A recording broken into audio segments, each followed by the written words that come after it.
इन सारे मंगल ग्रह के एलियन नवजात बच्चों के बीच में एक पृथ्वीवासी फंस गया था। एलियन हड्डी के चाकू से जॉन की दाढ़ी साफ कर देते हैं, फिर एक सफेद तरल में फेंक कर उसको नहला दिया जाता है। उसके बाद मंगल ग्रह का प्राणी जॉन के चेहरे पर ढेर सारा सफेद पाउडर छिड़क देता है। फिर अंत में उसे बच्चों की तरह एक घूंट पोषक तत्वों का तरल पिलाया जाता है, जिसके थोड़ी देर बाद उसकी आंख लग जाती है और जब वो दोबारा से उठता है तो उसके आसपास बहुत सारे मंगल ग्रहवासी के बच्चे सो रहे थे। जॉन कार्टर जंजीरों से आजाद होने की कोशिश कर रहा था, तभी अचानक उसे एक अजीब सी आवाज सुनाई देती है। मंगल ग्रह का एक अजीबोगरीब जानवर धीरे धीरे उसके नजदीक आ रहा था। जॉन घबराकर जल्दी से खड़ा हो जाता है, लेकिन मंगल ग्रह का यह कुत्ता शांति से आकर सो जाता है। इस कुत्ते को बच्चों की रखवाली के लिए यहाँ पर रखा गया था। कुत्ते को सोता देख जॉन तुरंत जंजीरों से आजाद होकर एक लंबी छलांग मारकर ऊपर आ जाता है, लेकिन वो कुत्ता जॉन से भी बहुत ज्यादा तेज था। उसे सामने देखकर जॉन हैरान हो जाता है। जॉन दोबारा से छलांग लगाकर कूदता है, लेकिन एलियन कुत्ता उसके नीचे आने से पहले ही उसे पकड़ लेता था। जॉन बार बार छलांग लगाकर उससे पीछा छुड़ाने की कोशिश करता है, लेकिन कुत्ता तेजी से दौड़कर उससे पहले ही उसके सामने आकर खड़ा हो जाता है। इसलिए आखिर में जॉन छलांग लगाकर सीधा हॉल में ही कूद गया था, जहां मंगलवासी जीव जश्न मना रहे थे। लेकिन एलियन कुत्ता दौड़कर वहां पर भी आ जाता है और भौंकने लगता है, लेकिन इस बर्ताव से मंगलवासी उससे नाराज हो जाते हैं और उसको पीटने लगते हैं। इन लोगों को नहीं पता था कि जॉन आजाद हो चुका है। बेचारे कुत्ते को पिटता देख जॉन को उस पर दया आ जाती है, इसलिए वो उसके बचाने के लिए उनके बीच कूद जाता है और एक मुक्के में थार्क्स को दूर फेंक देता है, जिसमें उसकी जान चली जाती है। ऐसी ताकत को देखकर थार्क्स का सरदार हैरान हो गया था, यहाँ तक कि अपनी ताकत को देखकर जॉन के भी होश उड़ चुके थे। फिर सरदार के आदेश पर सारे थार्क्स मिलकर जॉन पर कूद पड़ते हैं और अगले दिन उसे एक खंभे से बांधकर सजा देने जा रहे थे। जैसे ही ड्रम्स बजना बंद होते हैं, तभी एक थार्क्स लाल गरम लोहा आग से निकालता है, लेकिन यह सजा जॉन को नहीं बल्कि उसके बगल में बंधे हुए एक थार्क्स को दी जा रही थी। उसको दर्द में देख जॉन कांप उठा था, क्योंकि अगली बारी उसकी थी।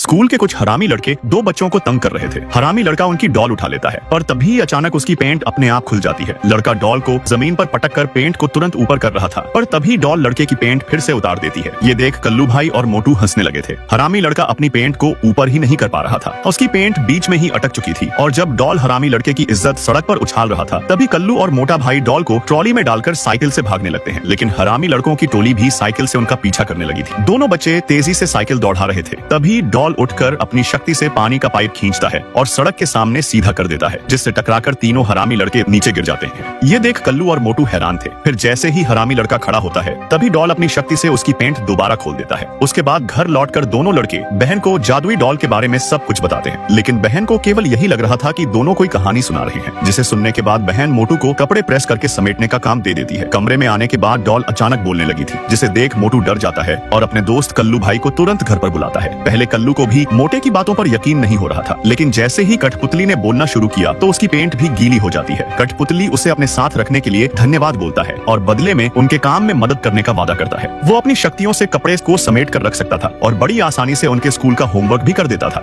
यहाँ तक कि कठपुतली अपने जादू से दूसरे डॉल में जान डालकर उनके बीच मुकाबला भी करवा सकता था। कठपुतली के लिए लगभग कुछ भी संभव नहीं था, पर भोले बच्चे कठपुतली के असली इरादों के बारे में नहीं जानते थे, क्योंकि यह एक शैतान डॉल थी। अगले दिन तीनों सोफे पर बैठकर गेम खेल रहे थे, तभी अचानक दरवाजा खुलते ही डॉल सोफे पर गिरकर नाटक करने लगती है, क्योंकि हॉल के अंदर मोटे की बहन आ गई थी। मोटे की बहन बहुत गुस्से में थी, क्योंकि उसने अपने प्रेमी को पार्टी में किसी और लड़की के साथ मौज करते हुए देख लिया था। बहन की सारी शिकायत डॉल सुन लेता है और बहन के लिए उसके प्रेमी से बदला लेने का फैसला कर लेता है। अगले दिन स्कूल में वो बहन के साथ बैग में चला गया था, जिसे देख बहन हैरान थी। फिर बहन डॉल को लॉकर में रख देती है, तभी अचानक पीछे से धोखेबाज प्रेमी वहाँ पर आ जाता है, जिसको देख बहन दुखी होकर वहाँ से चली जाती है। फिर जब सारे बच्चे क्लास में थे, तभी शैतान डॉल अपने काम को अंजाम देने के लिए लॉकर को खोल देता है।